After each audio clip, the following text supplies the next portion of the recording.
bem-vindos mais uma vez aqui no canal. No vídeo de hoje, vamos conversar sobre a Organização dos Estados Americanos, a OEA.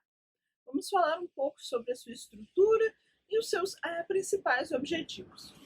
Então vamos lá?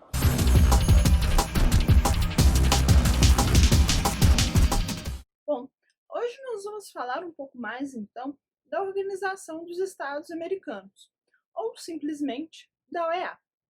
Ela surgiu em 1948, foi fundada em 1948, mas ela é um movimento que surgiu do nada. Ela é sucessora das conferências pan-americanas e da União Pan-Americana, que datam dos idos de 1910.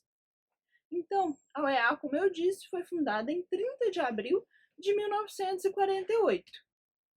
E atualmente, ela é o organismo regional mais antigo que temos. Observem que ela foi fundada no meio da Guerra Fria. Então, a gente pode compreender que a sua origem também está muito relacionada com os interesses norte-americanos de terem uma área de influência na região. Contudo, ela não se resume apenas à execução de interesses norte-americanos ou de interesses outros, como veremos na sequência. A sua sede é em Washington, nos Estados Unidos. Vocês podem se lembrar, talvez, que a sede da Comissão Interamericana também é em Washington. As duas estão no mesmo prédio, sendo que a comissão fica em uma das salas do prédio da OEA. Então, como nós veremos na sequência, a Comissão Interamericana é um dos órgãos da OEA. Bom, como seus objetivos, como suas finalidades, nós temos o estabelecimento de uma ordem de paz e solidariedade na região, a partir do pilar da justiça, promovendo o desenvolvimento e a cooperação regional. Isso dando um enfoque especial à democracia e à proteção dos direitos humanos.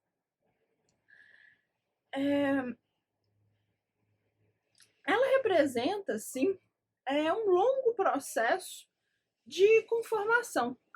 Como eu disse, é um processo que não surgiu apenas em 1948, é um processo que já vinha de mais tempo.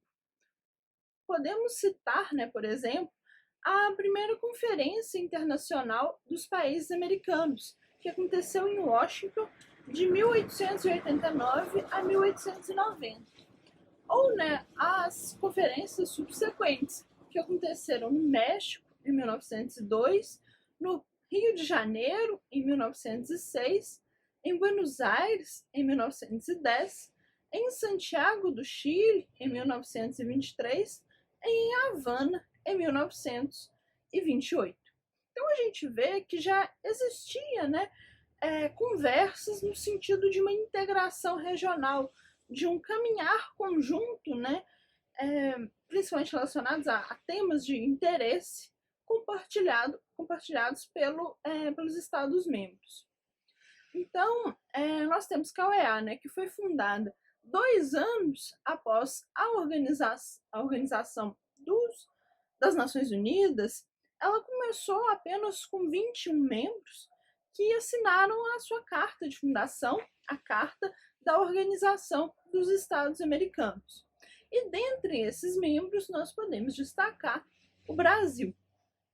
Isso ocorreu na 9ª Conferência Internacional Pan-Americana, que aconteceu em Bogotá, em 1948, como eu disse. Então, nessa carta, que é o documento fundante da OEA, e que desde então já sofreu algumas modificações, algumas alterações em seu texto, os países signatários que estavam reunidos em Bogotá, na Colômbia, eles se comprometeram a buscar soluções pacíficas para as questões regionais. Isso com destaque para as questões sociais, econômicas e culturais.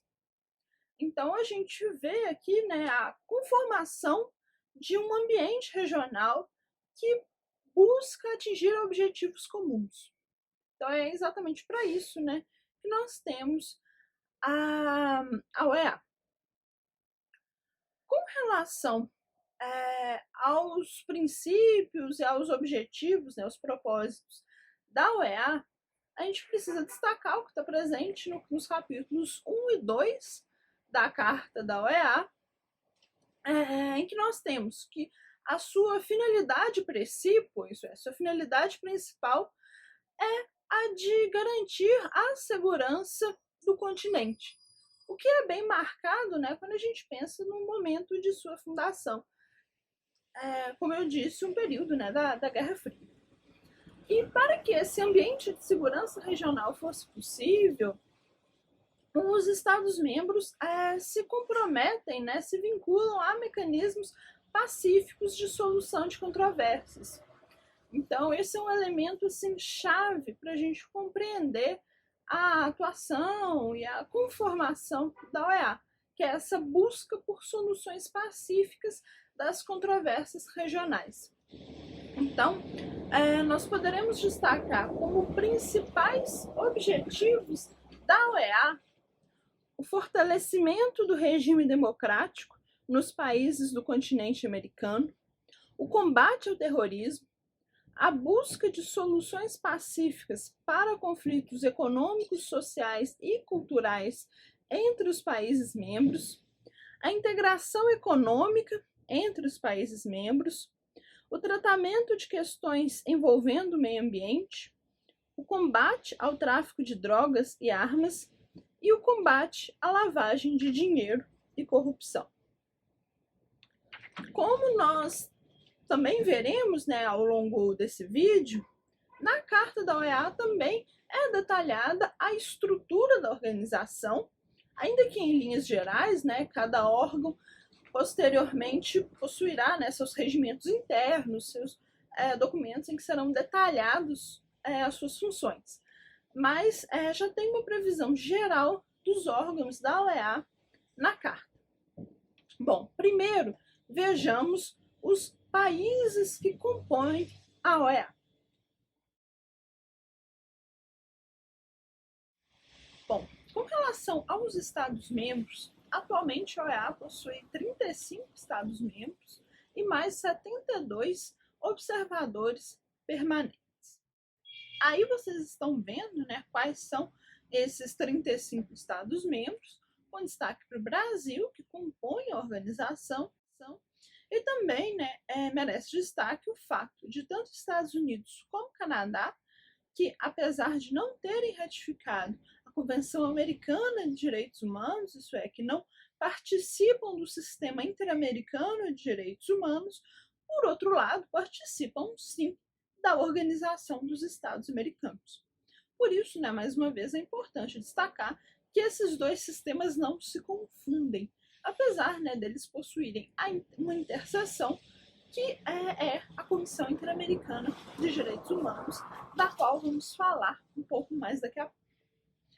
Bom, então nós temos esses 35 estados que são membros da OEA, e a própria carta prevê, né, a possibilidade do estado querer se desligar do organismo. Então, a qualquer momento, o estado poderá apresentar uma denúncia à carta da OEA, isso é, com um pedido, né, de exclusão, de não mais participar desse organismo regional. E o país será efetivamente desligado da OEA 2 anos após esse pedido de renúncia. Então, os efeitos dessa renúncia não são automáticos, esses efeitos só ocorrerão dali a 2 anos, desde que o Estado tenha, né, cumprido com todas as obrigações às quais ele tenha se vinculado enquanto membro da OEA.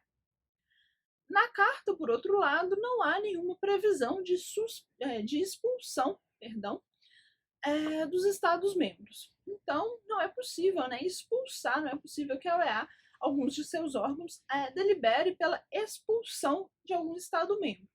Contudo, nós temos o caso, né, de suspensão, como o caso mais notório é o de Cuba. Então, vamos agora conversar um pouco mais sobre a estrutura da OEA.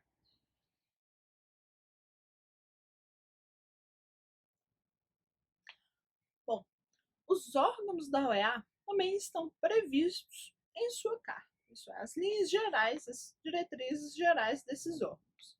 São eles: a Assembleia Geral, a reunião de consulta dos ministros das Relações Exteriores, o Conselho Permanente da Organização, o Conselho Interamericano de Desenvolvimento Integral, os conselhos e conferências especializadas, a Comissão Jurídica Interamericana, a Comissão Interamericana de Direitos Humanos e a Secretaria-Geral. Vamos falar primeiro, então, da Assembleia Geral da OEA. A Assembleia Geral é a instância suprema da OEA, é o plenário, né, da organização. Esse plenário se reúne anualmente e nele estão representados todos os 35 estados membros da OEA. E cada um desses estados tem direito a um voto. Então, o peso, né, do voto de cada estado é o mesmo. Então, normalmente a Assembleia Geral se reúne anualmente, mas é também possível que haja convocação para reuniões extraordinárias quando necessárias. É também a Assembleia Geral que vai definir as políticas adotadas pela OEA e vai organizar, né, a sua ação ante a comunidade internacional. Então, os temas de atenção da OEA, todas as questões centrais da OEA são definidas pela Assembleia Geral. A Assembleia Geral, ela também vai definir normas para coordenar as atividades da organização.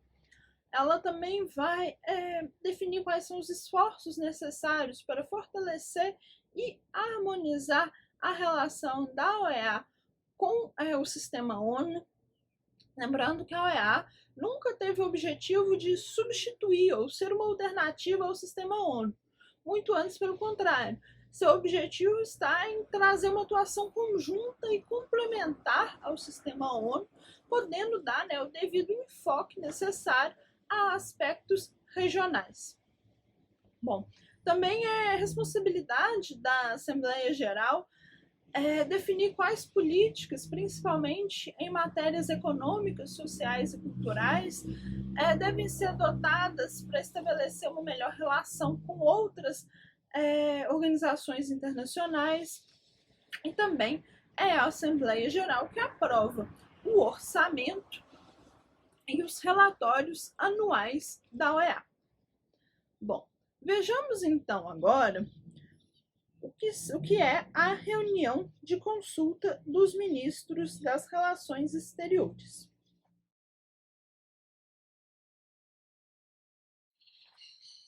A reunião de consulta dos ministros de Relações Exteriores da OEA, como vocês já podem observar pelo próprio nome, né, aqui nós teremos uma reunião dos ministros de Relações Exteriores, e não de chanceleres ou embaixadores.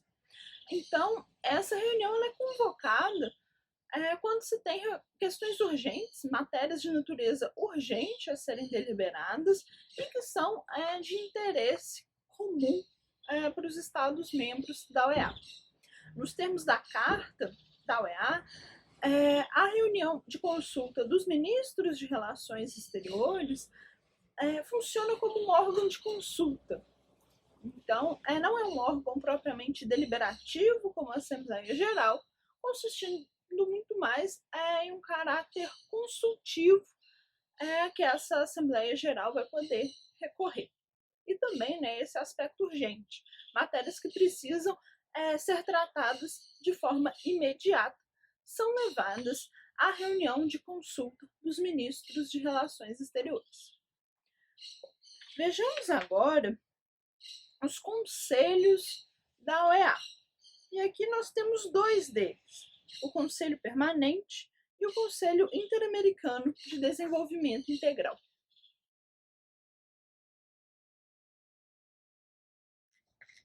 O primeiro conselho é o Conselho Permanente. Nele, cada Estado-membro possui um representante a título de embaixador. É interessante observarmos que o presidente do Conselho Permanente não é eleito. Ele é indicado seguindo a lista alfabética dos Estados-membros de forma sucessiva, sendo que cada presidente, cada Estado-membro, não vai exercer a presidência por mais de 6 meses. É função do Conselho Permanente seguir, né, as instruções, resguardados, né, os termos da própria Carta e dos tratados e acordos interamericanos, seguir as instruções da Assembleia Geral da OEA e também da reunião de consulta dos ministros de Relações Exteriores. A função principal do Conselho Permanente é garantir a manutenção das relações de amizade dos Estados-membros da OEA. E para isso, ele apresenta, né, um enfoque especial na solução pacífica de controvérsias, né, que é a ferramenta principal prevista na Carta da OEA para a manutenção dessas relações de amizade entre os Estados-membros. O segundo conselho é o Conselho Interamericano de Desenvolvimento Integral. Como o próprio nome já diz, o foco desse conselho é garantir que os Estados-membros atinjam o desenvolvimento integral. E isso, principalmente, a partir da eliminação de situações críticas de pobreza. Então, o Conselho Interamericano de Desenvolvimento Integral, ele também foca, né, em algumas áreas principais, como a integração econômica, social, cultural e científica e tecnológica, além, né, também de educacional. Então, esses são os principais mecanismos, né, as principais áreas de atuação desse conselho, até, né, pelo seu próprio objetivo de fundo, que é garantir que os estados, né, da OEA tenham acesso a programas e a projetos de cooperação para o seu desenvolvimento integral. Nesse sentido, podemos destacar que nos termos da Carta, as principais áreas, né, que vão ser definidas ainda de acordo com os interesses dos Estados-membros, mas as principais áreas de atuação do Conselho Interamericano de Desenvolvimento Integral são desenvolvimento econômico e social, inclusive o comércio, o turismo, a integração e o meio ambiente, melhoramento e extensão da educação a todos os níveis e a promoção da pesquisa científica e tecnológica por meio da cooperação técnica, bem como do apoio às atividades da área cultural, e o fortalecimento da consciência cívica dos povos americanos, como um dos fundamentos da prática efetiva da democracia e do respeito aos direitos e deveres da pessoa humana. O próximo órgão, que nós vamos falar um pouco sobre ele, é a Comissão Jurídica Interamericana.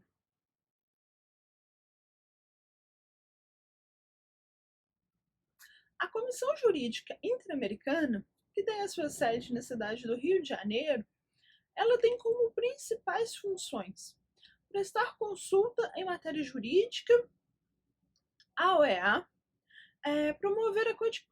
promover a codificação e o desenvolvimento progressivo do direito internacional, estudar os problemas jurídicos relacionados à integração dos países do continente, assim como a possibilidade de uniformização das suas legislações internas em matérias que parecerem de interesse da OEA. Ela também deve apresentar estudos e trabalhos preparatórios a partir de solicitações da Assembleia Geral, da reunião de consulta dos ministros de Relações Exteriores e dos conselhos, assim como por iniciativa própria também. Da mesma forma, ela também vai poder sugerir a realização de conferências específicas, de temas específicos, de acordo com a necessidade que ela verificar. Mas é importante a gente prestar atenção que A Comissão Jurídica Interamericana não se confunde com a Comissão Interamericana de Direitos Humanos. Apesar das duas terem esse caráter um pouco mais jurídico, a função da Comissão Jurídica Interamericana é muito mais interna corporis. Ela fornece materiais jurídicos, ela soluciona questões jurídicas internas à organização, ou de interesse interno à própria organização. E, né, de acordo também com os temas, né, que forem definidos como de interesse prioritário dos Estados-membros.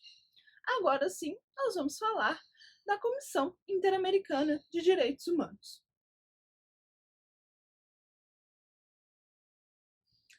Ao falarmos, né, em outro vídeo sobre o Sistema Interamericano de Direitos Humanos, nós nos ativemos mais às funções e à atuação da Comissão Interamericana, especialmente considerando as suas funções a partir do Pacto de São José da Costa Rica, que de fato, né, instituiu o Sistema Interamericano tal como o conhecemos atualmente, isso é, o Sistema Interamericano de Proteção de Direitos Humanos.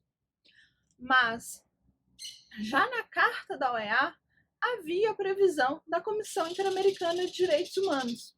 É por isso que naquele outro vídeo nós também falamos que mesmo para os estados que não são signatários do Pacto de São José da Costa Rica, a Comissão Interamericana possui alguma jurisdição, especificamente no que diz respeito às previsões que já estavam aqui na Carta da OEA. Nesse sentido, nós temos que a Carta da OEA trata da Comissão Interamericana apenas em um artigo, seu artigo 106, no caso. Vejamos. Haverá uma Comissão Interamericana de Direitos Humanos que terá por principal função promover o respeito e a defesa dos direitos humanos e servir como órgão consultivo da organização em tal matéria. Uma Convenção Interamericana sobre Direitos Humanos estabelecerá a estrutura, a competência e as normas de funcionamento da referida comissão, bem como as dos órgãos encarregados de tal matéria. Então, nós temos que, no que se refere à Carta da OEA, a função principal da Comissão Interamericana é de fornecer material consultivo à própria OEA em matéria de direitos humanos. Novamente, a gente deve diferenciá-la da Comissão Jurídica Interamericana, que presta consultoria à OEA, que tem como uma de suas funções, né, prestar consultoria à OEA em matéria jurídica mais ampla, enquanto a Comissão Interamericana de Direitos Humanos deve prestar essa consultoria especificamente no que se diz respeito a matérias relacionadas aos direitos humanos na região. Bom, vejamos agora o funcionamento ou as diretrizes básicas previstas na Carta relacionadas à Secretaria-Geral da OEA. A Secretaria-Geral da OEA tem a sua previsão, o seu funcionamento também, né, na Carta da própria OEA, a partir do artigo 107. Mas, em linhas gerais, ele é um órgão central e permanente da OEA. Lembrando, né, que a Assembleia Geral só se reúne anualmente. Daí a importância de termos um órgão que vai poder secretariar, que vai poder organizar todo o funcionamento da OEA. Bom, o secretário-geral ele é eleito para um período de 5 anos, sendo que ele não vai poder ser sucedido por uma outra pessoa de mesma nacionalidade. Então, vai ficar muito a cargo, né, do secretário-geral garantir o bom funcionamento da OEA e das instituições da OEA. Lembrando, né, que a função do secretário-geral é central para o organismo, mas que ele também não tem uma atuação plenamente discricionária. Não, ele é vinculado aos termos da própria Carta da OEA e dos regimentos de todos os órgãos que compõem, né, o sistema OEA. Então, por exemplo, é questionável se um secretário-geral, por exemplo, tentar violar a autonomia da Comissão Interamericana de Direitos Humanos, visto que isso está previsto nos documentos internos, né, que estabelecem as diretrizes de funcionamento internas à própria Comissão Interamericana de Direitos Humanos. Então, o papel do secretário-geral é fundamental, mas ele deve cumprir estritamente com as obrigações a ele, né, impostas pelos tratados da região e também pelos documentos internos do sistema OEA. Bom, podemos destacar como principal função da Secretaria-Geral a promoção das relações econômicas, sociais, jurídicas, educacionais, culturais, científicas, né, todas essas relações na região. Sempre, né, levando em consideração os interesses precípios dos Estados-membros e os encargos que foram conferidos à própria Secretaria-Geral pela Assembleia Geral e pela reunião de consulta dos ministros de Relações Exteriores, assim como também pelos conselhos. Vamos agora, né, ao nosso último, no caso, grupo, né, de órgãos da OEA.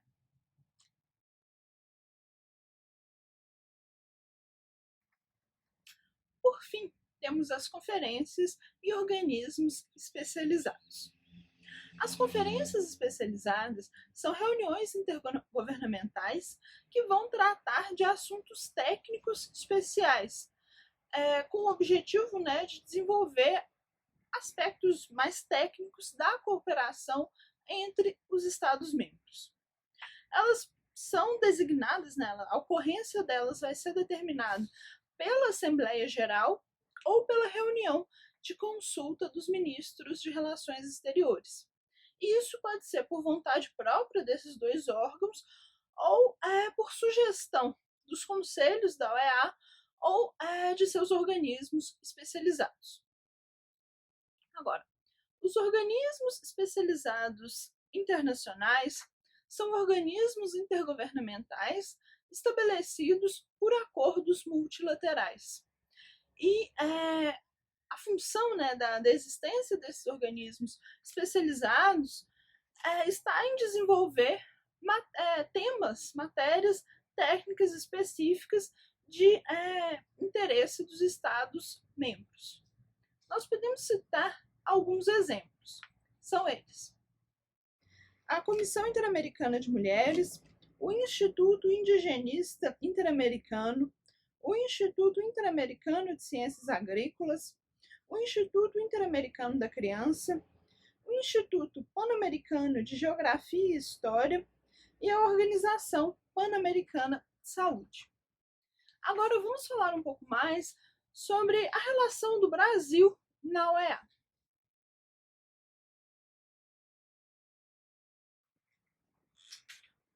Bom, o Brasil foi um dos estados fundadores da OEA, assinando sua carta de 1948. A atuação do Brasil na OEA, de acordo, né, com o próprio Itamaraty, é fundada no fortalecimento dos pilares principais da organização, que são a democracia, o desenvolvimento integral dos Estados-membros, a promoção dos direitos humanos e de uma segurança multidimensional. Também, né, como apresentado pelo Itamaraty, a atuação do Brasil nesse órgão tem como base a promoção da boa convivência dos Estados-membros, ações, né, que busquem garantir o aumento da qualidade de vida dos cidadãos da região como um todo e o fortalecimento da democracia, do Estado de Direito, dos direitos humanos e da livre iniciativa.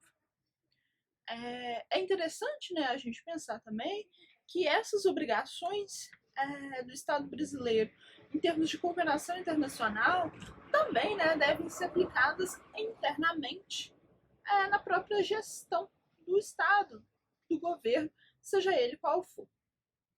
Bom, o Brasil ele é signatário de uma série, né, de tratados na região, dentre os quais podemos destacar os seguintes: o Tratado Interamericano de Assistência Recíproca, TIAR, ou Tratado do Rio, de 1947, a Declaração Americana dos Direitos e Deveres do Homem, de 1948, o Tratado Americano de Soluções Pacíficas, de 1948, a Convenção Americana sobre os Direitos Humanos, de 1969 e seus protocolos adicionais, a Convenção Interamericana para a Eliminação de todas as formas de discriminação contra as pessoas portadoras de deficiência, de 1999, a Carta Democrática Interamericana, de 2001, a Carta Social das Américas, de 2012, a Convenção Interamericana contra o Racismo, a Discriminação Racial e formas correlatas de intolerância, a Convenção Interamericana contra todas as formas de discriminação e intolerância, essas duas últimas de 2013, e a Convenção Interamericana sobre a proteção dos direitos humanos das pessoas idosas, de 2015. Essas são apenas algumas, né, das convenções regionais das quais o Brasil faz parte, dentre as quais nós podemos observar que algumas aqui se repetem em relação àquelas que nós já mencionamos quando tratamos da proteção dos direitos humanos a nível regional. E outras, né, dizem respeito a outros temas também atinentes à própria OEA. Também é interessante que o próprio Itamaraty destaca a participação do Brasil em alguns grupos, né, de trabalho, de atuação internos à OEA. Ele destaca a atuação do Brasil, primeiro, no G14+, que é um grupo informal que busca dirimir ou trabalhar, encontrar uma melhor solução para a crise na Venezuela. O grupo de trabalho do Conselho Permanente para a Nicarágua e o tratamento à crise da Venezuela à luz da TIAR, tratado que a gente já mencionou. E também que o Brasil ele integra o grupo de amigos do Haiti, que tem como objetivo fortalecer os processos eleitorais e as instituições do Haiti. Quando a gente observa todas essas relações internacionais do Brasil e toda essa apresentação, né, trazida pelo próprio Itamaraty, nós não podemos deixar de ficar atentos para a necessidade de que todos esses elementos defendidos, né, aparentemente pelo Brasil, para uma maior integração regional, também precisam ser aplicados e efetivados a nível interno. Essa postura de defesa de democracia, direitos humanos, Estado de Direito, é uma obrigação do Estado brasileiro também em relação às suas próprias instituições, ao seu próprio funcionamento, assim como ele também, né, por integrar o organismo regional, a OEA, ele também tem a obrigação de facilitar, de promover esses pilares básicos a nível regional e não apenas interno ao Estado, ao próprio Brasil.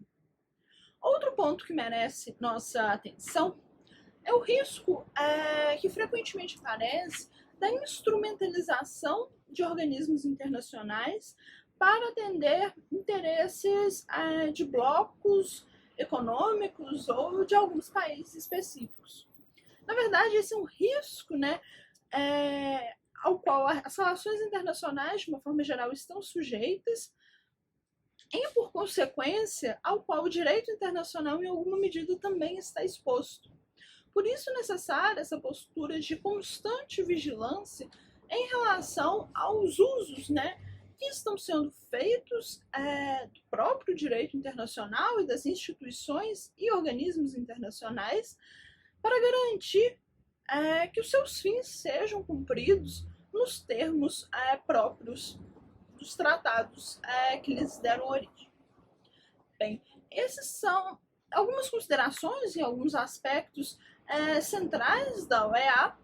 Caso vocês tenham quaisquer dúvidas, vocês podem deixar aqui nos comentários. E também, né, sugiro que vocês acompanhem as leituras que eu indico sempre aqui embaixo. Bem, espero, né, que tenha ficado claro. Qualquer questão, continuamos à disposição. e até o próximo vídeo.